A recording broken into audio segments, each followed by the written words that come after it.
that there is, you as a soul. Yes, you can say in this lifetime, I've had a fairly easier lifetime, you will say, but you might say, as a soul, you're watching another life. You're like, but I want to have an experience where I don't have, where I'm in poverty, where I'm in lack all the time. And you might come in and say, I want to have an experience of lack. And it's not that it's good or bad, because then you might have another life. After that lifetime, you may say, I want to live in abundance. I want to feel an energy of abundance. And so you've experienced lack and you've experienced abundance. And so you're experiencing that duality. And because you can, the same way you can, as a human, you can read a book about an experience. You can read a book about being in a war and being a soldier and fighting. And you can go, wow, even though the words can give you that experience, until you do it yourself, you don't truly understand what it is.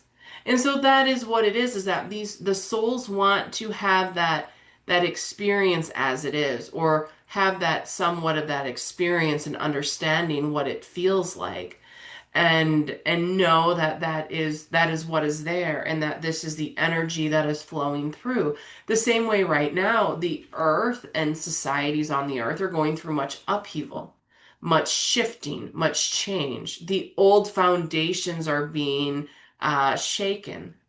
You are finding that there is a new wave of people coming in on this next generation that is growing up, that is saying, yeah, we're not doing it that way.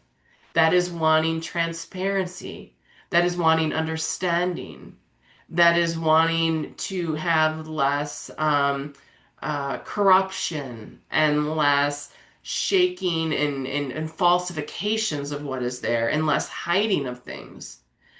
And so they're saying this isn't right. So the energy of the earth is shaking all of this up. And so you included, along with Katie, has decided that you too want to be on earth during this time to experience this. And so you are part of this, feeling this unease of the earth, unease of society, unease of what's happening. And it's about saying, okay, I had this experience, because we will say, for your grandchildren to read about this in a book at what happened, they can't fathom how it was. We will use COVID as an example. That was a very pivotal time and kind of the beginning of all of this energetically on Earth. Well, you can explain it to your grandchildren and they're going to go, you did what? Well, how did that work? Well, what do you mean you couldn't see other people?